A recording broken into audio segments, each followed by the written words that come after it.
What's up, guys? This is Final Fantasy Fan coming to you guys with a special video.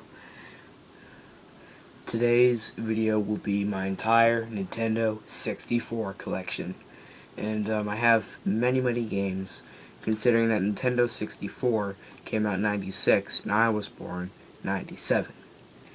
And even to this day, I enjoy all the N64 games because there's so many classics that they're just so great to play. I mean, it's unbelievable. So, I'll show you all the N64 games that I could find. Searched the whole room, and I found many. There's about, like, what, 20, 30? I don't know. Around there. I own many of the classics, not all, but I'm just gonna shut up and, show you the games. First game is Super Smash Brothers. Really enjoyed playing this game as a kid. Just playing as Mario and getting to punch and kick Link and Zelda. Well, not Zelda, but because getting to punch Link and Pikachu and Luigi, that was really fun.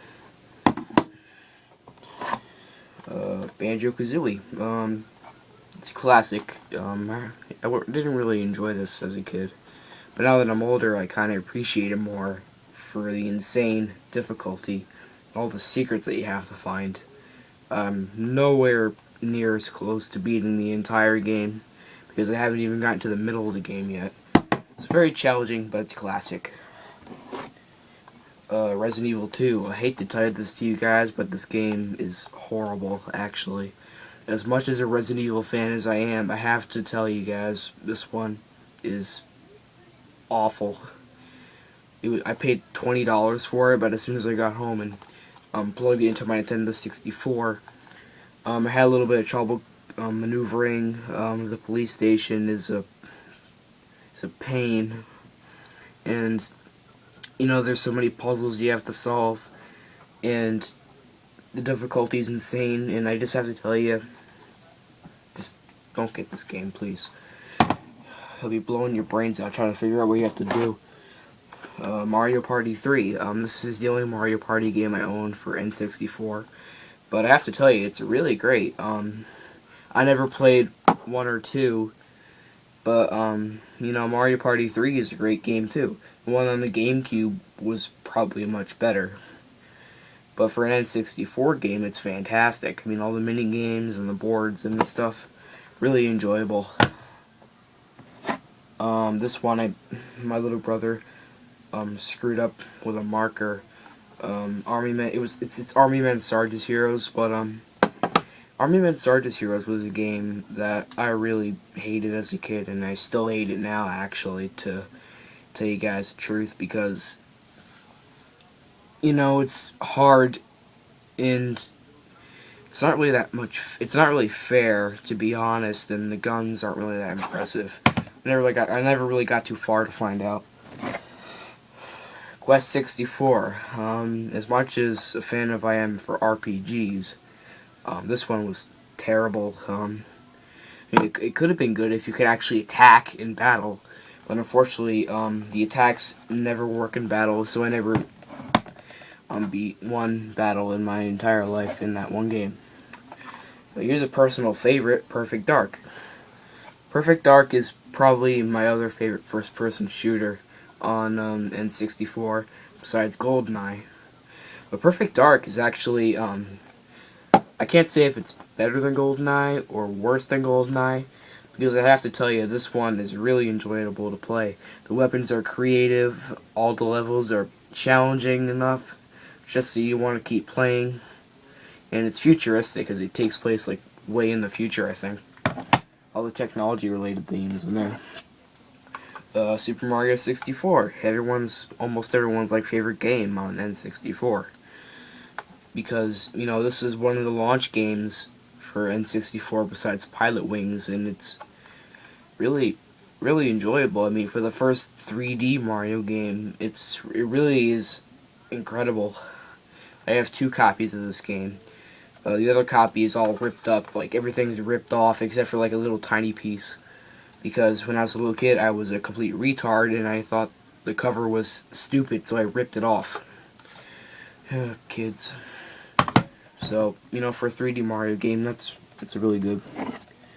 GoldenEye, nothing to say, just, you know, everyone's favorite FPS on N64, at least for most people. Playing as James Bond, going around blasting people with your guns and stuff. Many levels, well, 20 to be exact. Really enjoyable. Okay. Yoshi's Story. One of the more recent games I got for N64. I bought this one at a game store years back. When I bought it, I really didn't know what to expect. I was a huge Mario fan. And Yoshi's Story isn't really that bad. It's one of those games that I can't decide if it's good or bad. I say it's bad because, well, the gameplay isn't really, you know, perfect with the controls and stuff. It's a little childish, but the good part is it's a classic game where you get to play as all the Yoshis and, you know, go around Yoshi's Island, I think. Because most of the worlds are like, I don't know how to explain it. Mario Golf. The other thing I have to say is that it's golf with Mario characters. The controls were a bit different. But some unlockable characters like Bowser, Metal Mario, and many others, including Wario, Luigi. But most of the characters you have to unlock because in the beginning of the game you only start with 4 characters. So, challenging game, but for a golf game it's pretty fun to play. It's really challenging, for that's one thing.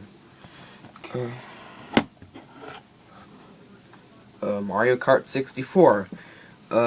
My favorite racing game on N64, because it's the only racing game I have on N64, believe it or not. This is a really fun racing game, not just because it's Mario characters. If it was any other racing game, I probably would have enjoyed it too, but, you know, with the Mario-related tracks, it's really fun to play.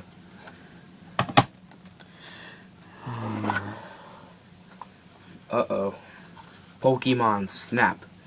For a Pokemon game on a game console, this is what it gets. Pokemon was known for its great games on the Game Boy, but when it first arrives on a game console, this is what it gets. A game where all you have to do is take pictures of Pokemon. I'm sorry, I just couldn't accept that, really. I mean, I didn't really know what to expect from that game. Here's an even worse one. Hey You, Pikachu. This game is unplayable unless you get the mic, which I lost many years back. Like when I first got the game, I went to a store, I bought the game with the mic, and then about a year or two later the mic went missing. And I've moved since those years, so now the mic is pretty much missing, and I never played it since. Really disappointing. Here's one that everyone loves, Donkey Kong 64. I personally enjoyed this game. I mean for a platforming game. It's really enjoyable to play. All the levels are good. It's kind of cryptic, but the game is huge. I mean, you know, to get 100%, you really have to have some balls, you know, to get that far. I barely even got to the middle, because I'm not really good at those types of games. Alright, moving on to the second row. Ooh, here's one of my favorites, Paper Mario. This game I, begged my mom to get on eBay many years back, because I had the sequel for GameCube, The Thousand Year Door, and I really enjoyed that one. I actually got to the Shadow Queen and beat her. Got very lucky to beat the Shadow Queen. But when I did, I was so, you know, excited and stuff, and then I saw gameplay footage of the first game on YouTube, and I'm like, there was a first Paper Mario game? I guess that's why it's called The Thousand Year Door, not just Paper Mario. So I actually kind of enjoyed this one a little bit better than the second one, probably because it's the first one, it's the original, it's an RPG, just like Mario RPG for Super Nintendo stuff. Well, I'm running out of time here. See you guys in part 2.